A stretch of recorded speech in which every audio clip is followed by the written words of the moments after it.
Democrats seek to keep focus on corruption, not impeachment file. In this July 21, 2018, file photo, Democratic National Committee Chair Tom Perez speak in New York. Democrats seem eager to highlight Republican corruption ahead of the November midterm elections now that two of President Donald Trump's former top allies are felons. As the party faithful gathered in Chicago August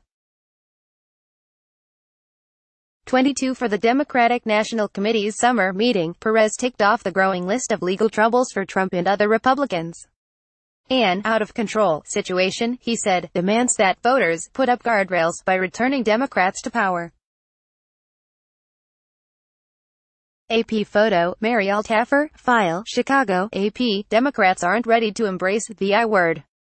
A day after separate legal hammers dropped nearly simultaneously on two former members of President Donald Trump's inner circle, Democrats in Washington and across the country faced a delicate balance as they sought to take political advantage of his growing troubles without alienating moderates and independents turned off by talk of impeachment. Instead of calling for Trump's removal, corruption is the new buzzword in Democratic circles. They're not just pointing to former Trump campaign chairman Paul Manafort's conviction on tax evasion and other charges and longtime fixer Michael Cohen's plea deal implicating the president in an illegal campaign finance scheme. They've also got the indictment Tuesday of a second Republican member of Congress. As the party faithful gathered in Chicago on Wednesday for the Democratic National Committee's summer meeting, Chairman Tom Perez ticked off the growing list of legal troubles for Trump and other Republicans. An out-of-control situation, he said, demands that voters put up guardrails by returning Democrats to power. With less than 3 months before the midterms, that could be a potent political argument. House Minority Leader Nancy Pelosi, who could return to the Speaker's chair if Democrats pick up at least 23 new seats in November, was in her home state of California, where she recalled that Democrats won the House in 2006 by hammering Republican corruption in the wake of the Jack Abramoff lobbying scandal. This time, the culture of corruption, cronyism and incompetence is so pervasive that it's in the White House, Pelosi told the San Francisco audience Wednesday at the nonpartisan Public Policy Institute of California. Afterward, she said Democrats can't be political in talking about impeachment. Separately, she sent her House colleagues a letter encouraging them to keep emphasizing economic issues, even as she pledged to hold the president and his administration accountable by insisting that Congress seek the truth. Democratic Sen. Elizabeth Warren of Massachusetts sought her own nuanced position. The potential 2020 presidential candidate, who built her brand as an economic populist, unveiled sweeping anti-corruption proposals hours before the legal developments were announced Tuesday. As they consumed the news cycle Wednesday, she released years of her own personal tax returns, something Trump has refused to do. The varied approaches reflect Democrats' political and electoral conundrum. Opposition to Trump has flourished across the political left, already giving Democrats key electoral victories since his inauguration. The party is competing on multiple fronts, gaining control of the House, at least maintaining a closely divided Senate and making inroads in governorships and state legislatures. All of those goals could be elusive without at least some support from independents and moderate Republicans, especially those who live in suburban areas and who dislike Trump but aren't eager to watch Congress go through the divisive and messy process of impeachment. We win on bread and butter issues.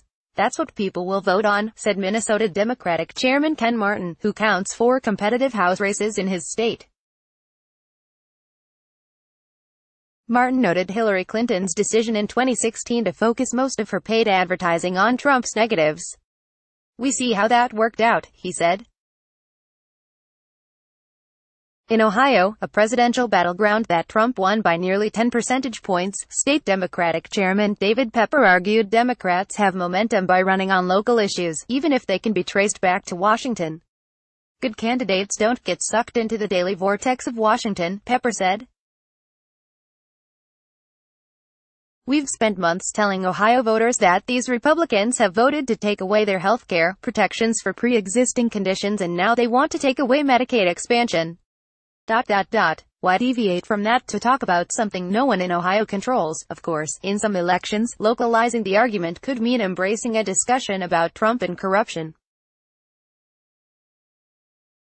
I've got a governor who's joined at the hip with Donald Trump, so hell yeah, I want us talking about it, said South Carolina Democratic Party Chairman Trav Robertson.